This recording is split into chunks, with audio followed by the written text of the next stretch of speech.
One क्षेत्र होता है और इस वन क्षेत्र में रहने वाले योद्धा हनुमान और लंका जाते हैं, सीता माता की खोज करके आते हैं और केवल इतना ही करके नहीं आते, लंका को आग लगा के आ जाते हैं, क्योंकि ये राम काज, हनुमान जी ने कहा राम काज को है मोह कहां विश्राम, राम का काज करे बिना मेरे को विश्राम नहीं करना है, ये बात हनुमान जी ने कही और ऐसे योद्धा है। और उसी समय अपनी सेनाओं को जाने वाले सुग्रीव का नाम आप सबने सुना होगा। सुग्रीव इस दुनिया का ज्ञाता था, भूगोल का कोई जानने वाला था तो सुग्रीव हुआ करता था, जिसको शिशिर प्रदेश रामायण में कहा आज का वर्तमान का देश कौन सा है? साइबेरिया। और ऐसे जानकर अपना जो जनजाति समाज है वो अलग अलग कलाओं में जानने वाला, हम भूगोल के भी ज्ञाता हैं, हम अर्थशास्त्र के भी ज्ञाता है, हम पर्यावरण के भी ज्ञाता है, विज्ञान भी हम जानते हैं। यानी हमारा जनजाति समाज किसी भी कला को, कोई भी कला दुनिया में ऐसे नहीं है जिसमें अपना समाज नहीं जानता। आकाश में जब घर के बाहर रात्रि में सोते हैं उस समय खटिया पे रह के तारों को गिनते हैं, तारों को देख के बारिश कब आने वाली है ये बात अपने बाप दादा जानते हैं। इसका मतलब क्या है? आज की भाषा में कहें तो खगोलवेत्ता, खगोल शास्त्र को जानने वाले हमारे बाप दादा ये दुनिया में श्रेष्ठ हैं।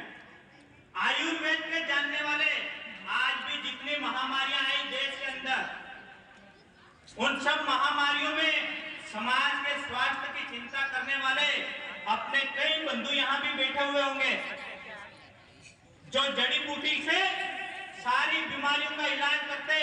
यहाँ की पूरी दुनिया कोरोना काल में जूझ रही थी, उस समय अपना जनजाति समाज अस्पतालों में बहुत ज्यादा नहीं गया, जितने लोग बीमार हुए वो ठीक कैसे हुए?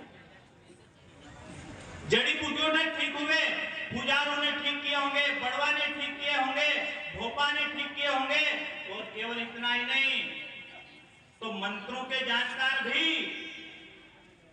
अपने जनजाति समाज में हुए। पूरी रामायण 48 घंटे तक लगातार गा सकते हैं, इतना जानने वाला भी अपना समाज हुआ। रात रात भर गा के बीमारी, मंत्रों के बल पे बीमारी को ठीक करने की कला ये अपना समाज जानता है। जितने डॉक्टर नहीं जानते उससे ज्यादा जानते हैं, क्योंकि विज्ञान अब पनपा है। और विज्ञान कितना जानता है? जितना ज्ञान भारत में है उसका केवल 10% विज्ञान जानता है, बाकी अपना समाज जानता है और समाज के सब बंधु जानते हैं। इसलिए दुनिया में हम श्रेष्ठ हैं। ये भारत ये दुनिया का श्रेष्ठ राष्ट्र है, दुनिया का श्रेष्ठ देश है। उस भारत को समझने की जरूरत है, इसका विचार करने के लिए आज अपने यहाँ बैठे हुए हैं। केवल नाचने कूदने और जुलूस निकालने नहीं आए, ये ज्ञान का प्रकाश समाज में फैले, इसकी चिंता भी हम सब युवाओं को करनी पड़ेगी। अब मैं कुछ इतिहास के ऐसे बात रखने की कोशिश कर रहा हूँ। आज से 500 वर्ष पहले यानी ये देश 1000 साल तक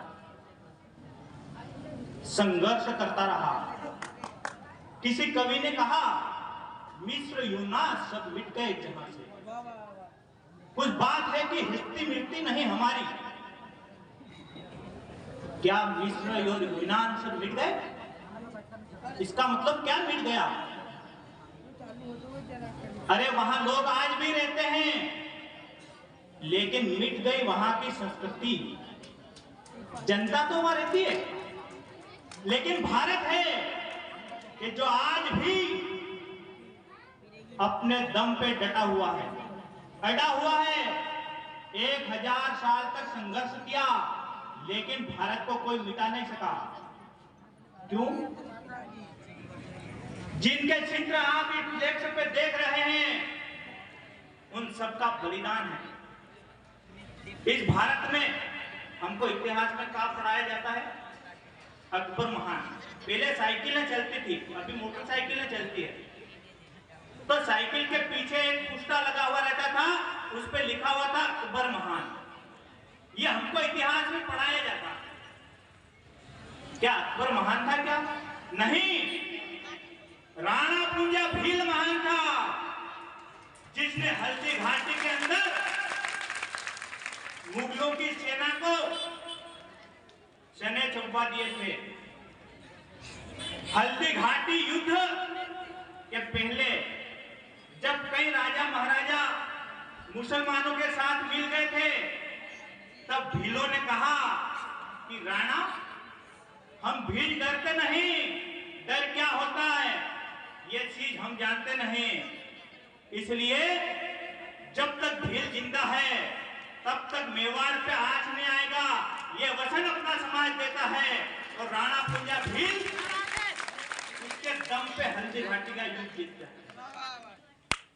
ये अपना इतिहास है, ये भीलों का इतिहास है। उस समय ये महाराणा कुंजा भील के पहले की एक छोटी सी घटना सुनाता हूं। एक 12-13 साल का बालक जब महाराणा जंगलों में वास करते थे, तो उनकी मां कहती है, बेटा महाराणा प्रताप का परिवार भूखा है, इसलिए आज अपने घर का नंबर है, आज अपने घर से भोजन भिजवाना है, रोटी भिजवाना है। वो 12-13 साल का बालक दूधा दौड़ते दौड़ते जंगल की ओर रोटी की पोटली लेकर जाता है।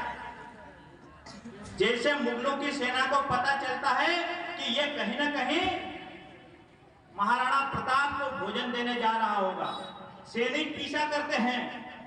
वो वीर बालक दौड़ लगाता है, एक सैनिक रोकने की कोशिश करता है, तो भी वो बालक रुकता नहीं और कहता है कि मैं तो दौड़ लगा के जा रहा हूं। जैसे वो सैनिक, मुगलों का जो सैनिक था, वो बालक के हाथ पर तलवार मारता है, बालक का हाथ काट देता है।